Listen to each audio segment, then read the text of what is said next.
8:15. A dangerous new shoplifting trend is becoming more and more common across the country. It's called swarming, where large groups of hooded teenagers ambush shops, outnumbering the workers inside before fleeing with stolen goods. Yeah, it's happening in bottle shops, electronic stores and supermarkets too, with some stores now being forced to lock their doors altogether to avoid being ambushed. And it's sparking urgent calls for something to change. For more, we're joined by Bernie Smith, Secretary of the New South Wales Retail Union, and Robert Critchlow, former New South Wales Detective Superintendent. Good morning to you both. Rob, start with you. Is this tactic becoming more and more common? Absolutely. It's been around for a little while, but it's getting bigger and bigger. I think it's driven by social media. People like to sort of film their exploits, and we're hearing more about it, but yes, definitely more common. And at the end of this, Bernie, the workers. Yeah, this is not a victimless crime. Nat, in terms of these sorts of incidences, it really does scar the workers, and more needs to be done to prevent this. How hard is it to prevent? I mean, that's the big problem at the moment, isn't it, Rob?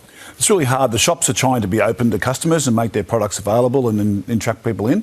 But it also makes it easy to access products very quickly and steal them. So, do you make it like a zoo? Do you make it? Do you put bars on all the products? It makes it really hard. So, it's a balance between retail availability and obviously the crime. Rob, a lot of the bottle shop workers, especially at night, it would be, sorry Bernie, would be their first job. Yes. They're stuck there. They would be frightened. What are the stories coming back to you? Well, I started out in bottle shops myself 30 years ago, and it's changed a lot since then. And unfortunately, we're seeing this across the country. It's not isolated. It's far too common.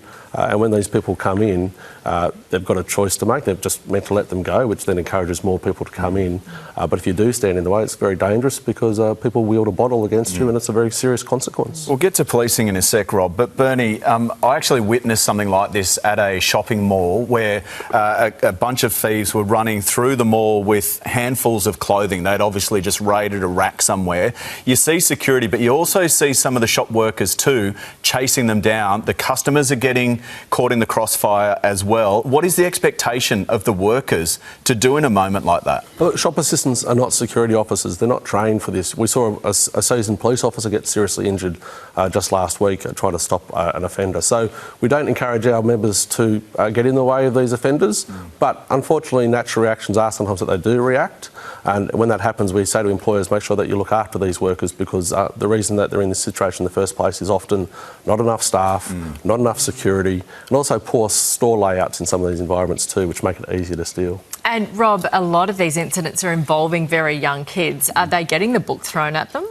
Well, within the limits, there is the Young Offenders Act, which aims at letting kids make mistakes and then understand the consequences and not suffer long term. But some of these measures are a bit soft, and some of these crimes are very serious. So they're actually robberies. They're not just larcenies. When someone uses a weapon to avoid apprehension or they're in groups and causing terror, it's really, really serious offending. So I think the Act binds the police to what they can do. But I think the parents have a big role to play in this. We're seeing young children with parents, and the parents should be really engaging in the space, I think. Yeah, we see some state governments cracking down on posting and boasting as well, because that encourages others if someone else is getting away with it too. Thanks so much for your time. Really appreciate it.